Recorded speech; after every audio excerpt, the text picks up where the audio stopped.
Marc-Antoine Frébut, bonsoir. Bonsoir. Vous êtes l'auteur de ce roman, La Tarentelle Noire, aux éditions Rémanence. Merci d'avoir accepté notre invitation. Vous êtes reuséen, géographe, spécialiste du phénomène migratoire et des politiques européennes. Et vous sortez donc ce premier roman, La Tarentelle Noire.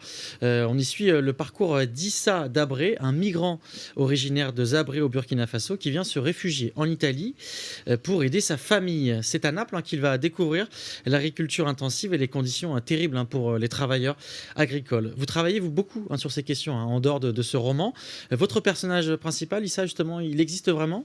Alors, il n'existe pas en tant que tel. On va dire que c'est un peu une mosaïque de personnes que j'ai pu rencontrer lors de mes travaux dans le sud de l'Italie. Ouais. Du coup, j'ai essayé de synthétiser toutes ces personnes que j'ai eu la chance de rencontrer en un seul personnage. Du coup, c'est un peu 1000 histoires en une histoire, en une personne en fait. Justement, on rentre très rapidement dans l'intrigue, puisque ça commence par l'enregistrement en temps de la demande d'asile d'Issa. On apprend très vite quel est son parcours, son passage par la Libye notamment, et puis l'ennui des centres en attendant ce statut de réfugié justement. Pourquoi choisit-il d'aller à Naples à ce moment-là? Alors, il est venu en Italie dans l'espoir de pouvoir travailler. Ouais. Et du coup, l'ennui justement dans ce centre en Basilicate l'amène justement à tenter sa chance à Naples, Oui. parce qu'on lui a vendu en fait les possibilités de pouvoir travailler ou de trouver du travail en tout cas plus facilement dans le nord de l'Italie, du coup Naples et le nord. Et il décide d'aller à Naples parce que c'est là où il pense avoir le plus de chances de pouvoir trouver ce travail pour aider sa famille à rester au pays. Et justement, il y rencontre un homme qui s'appelle Mamadou, qui lui offre logement et travail. C'est surtout en fait un caporalo, c'est comme ça que ça s'appelle. Ça veut dire quoi? Alors, caporalo, c'est une sorte d'intermédiaire entre les producteurs agricoles et les travailleurs. Ouais. Généralement, c'est Le producteur italien, du coup? Producteur italien, oui, et des travailleurs étrangers. Oui. Du coup, c'est souvent une personne qui est de la même nationalité que les travailleurs qui l'emploient.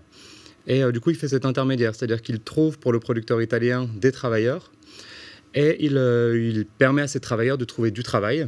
Et du coup, il assure un peu toute la logistique. Du coup, il les amène de leur lieu de résidence à l'endroit où ils travaillent. Il les ramène dans l'autre sens. Il assure, on va dire, tout ce qui est paiement, salaire. Voilà, du coup, il fait vraiment ce rôle d'intermédiaire entre le producteur italien et les travailleurs. Et puis il s'en met aussi dans les poches, on peut le dire. C'est quoi la réalité justement pour ces travailleurs? Un travail illégal d'ailleurs. C'est dans la plus grande partie illégale, oui. Ouais. C'est quoi cette réalité vous avez observé? Alors, c'est une très grande précarité. Ouais. Du coup, pour plusieurs raisons. Déjà, au niveau des conditions de vie. La plupart habitent dans des ghettos, autour des villages où se trouvent les productions agricoles. Du coup, précarité au niveau de la vie, précarité au niveau du travail. Du coup, les salaires sont très faibles.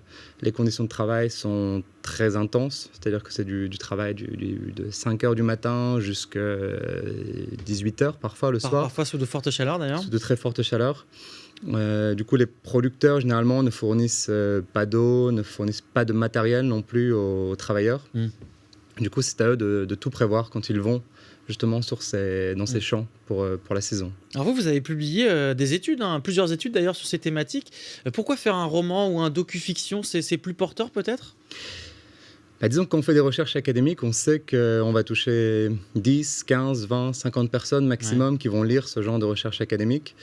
Et en étant sur place, je me suis dit que ça pouvait être intéressant de présenter tous ces personnages, parce que c'était un peu à chaque fois des récits de vie qui étaient passionnants, et de le présenter autrement que sous le format d'une recherche académique. Et de là est venue l'idée du roman, en fait. Du coup, d'offrir la possibilité à un plus large public de connaître la réalité de ces travailleurs dans le sud de l'Italie. C'est très peu romancé, on a l'impression que c'est vraiment un docu-fiction, que c'est très documenté. Oui, c'est basé du coup beaucoup sur mon expérience personnelle sur place, sur les recherches académiques que j'ai pu faire justement dans le cadre de ces recherches, en fait, sur cette thématique. Ouais. Du coup, ça intègre aussi bien cette réalité que j'ai pu observer en y étant que ces éléments académiques que j'ai pu faire, ces recherches que j'ai pu faire justement sur place. Et ça vous a donné envie, cet exercice peut-être de le faire sur une autre thématique? Oui. Alors, vous avez déjà une idée? Pas encore, je pense que ça restera un roman social, mais pour l'instant, je n'ai pas encore trouvé la thématique qui me parlait, on va dire.